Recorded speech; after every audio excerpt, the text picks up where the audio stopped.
যারা আল্লাহর আইন বিষয়ে অবগত, শরিয়া বিষয়ে অবগত, তাদেরকে জিজ্ঞাসা করছি যে আল্লাহর আইনে জামাতের এই এমপির কি বিচার হওয়া উচিত।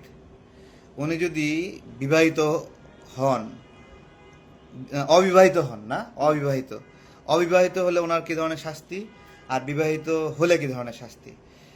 তো যদি অবিবাহিত হতেন, ধরেন উনি অবিবাহিত, তাহলে ওনার শাস্তি হতো প্রেস ক্লাবে ওনাকে কাঁঠাল গাছের সঙ্গে বেঁধে 100 বেত্রাঘাত নাকি।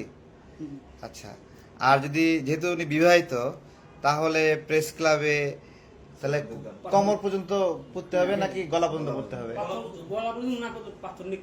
গলা পর্যন্ত না, কোন পর্যন্ত মাটিতে পড়তে হবে? পাথর নিক্ষেপ করে না না, পুঁতে রাখতে হয় না কোন একটা অংশ?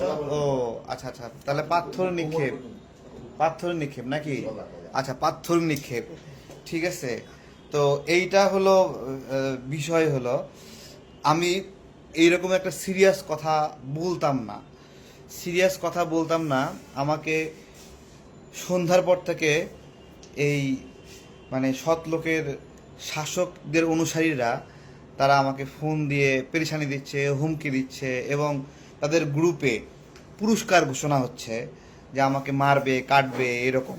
শুধু তাদের না, আমাদের এনসিপির ভাই বন্ধু যারা আছে না, তারাও এই একই ভাষায় কথা বলতেছে, সব কিছু মিলায়। আমি বুঝলাম না, মানে জামাত নেতা কট খাইছে, এনসিপি কেন এত উতলা সেটাই বুঝতেছি না। তো যারা এই বিষয়ে বিজ্ঞ তাদেরকেই বলতেছি যে এটার শাস্তিরা আসলে কি। জামাত এতটুকু লোভী একটা এবং কনফিউজড একটা দল, যারা নিজের নেতার অপকর্ম বিষয়ে সিদ্ধান্ত নিতে মানে 16 ঘাটের পানি খাচ্ছে, যে তাকে কি করবে করবে না। মানে একটা এমপি পদ ছুটে যাবে বহিষ্কার করলে, এই বিবেচনায় ওই দিকে যাচ্ছে না, হাঁটতেছে না, চিন্তা ভাবনা করতেছে কি করবে। এখন আপনাদেরকে জিজ্ঞাসা করছি যে আল্লাহর আইনের হিসাব অনুযায়ী তাদের কি বিচারটা হওয়া উচিত। আমার সবচেয়ে আশ্চর্য লাগছে এদের ডক্টর মাহমুদা মিতু, ও যে চিল্লান্ডা দিছে যে একমাত্র জামাতি পারবে আল্লাহর আইন মানে সৎ লোকের শাসন প্রতিষ্ঠা করতে, যে চিল্লানি দিছে। এই মহিলা এনসিপির জন্য এরকম চিল্লানি কোনোদিন দিছে আমার চোখে পড়ে নাই। ও জামাতের জন্য যে এরকম চিল্লানি দিছে, তাহলে এবার বুঝতে পারছেন যে এনসিপি আসলে কাদের দ্বারা গঠিত। এনসিপি বেসিক্যালি এক্স শিবির আর এক্স ছাত্রী সংস্থার নেতা নেত্রী দিয়ে গঠিত। এইটা আবদুল্লাহিল বাকি ওদের যে একটা, ওরা মানে আবদুল্লাহিল বাকি আবার নিজেকে এনসিপির ব্রেন ভাবে, এনসিপির ব্রেন, ঠিক আছে। সে বলছে যে এনসিপির 6 এমপির সবাই হলো এক্স শিবির, এইভাবে এইভাবে উল্লেখ করছে। তাহলে আমরা যদি একটু ঘুরায়ে বলি, তাহলে কি মন খারাপ করবে? মন খারাপ করবে?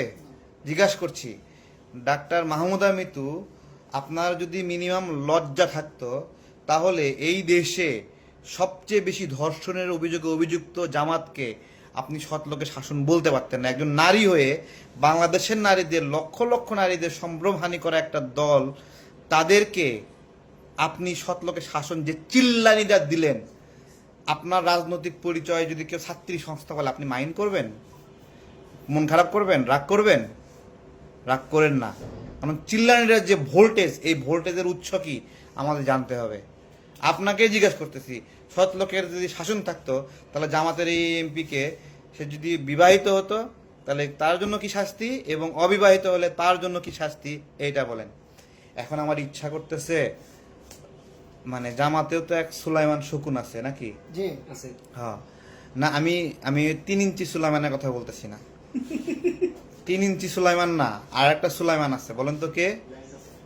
না না না, ল্যাংটা সুলাইমান না, মানে ভালো দরবেশ টাইপের ফ্রেশ কোট টাইপ পরা একটা সুলাইমান আছে, তাই না? সে কি বলছে, কি বলছে একটু পেছন থেকে বলেন তো। না না না, বলতেছে জামাতের নেতারাও একজন আরেকজনের বউরে ভাগায় নিয়ে যায় নাকি।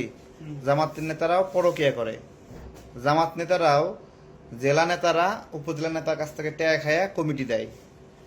ডাক্তার মাহমুদা মিতু, আপনাকে জিজ্ঞাসা করতেছি, এইরকম একটা দলকে আপনি কেন বললেন, কোন যুক্তিতে বললেন সৎলোকের শাসক?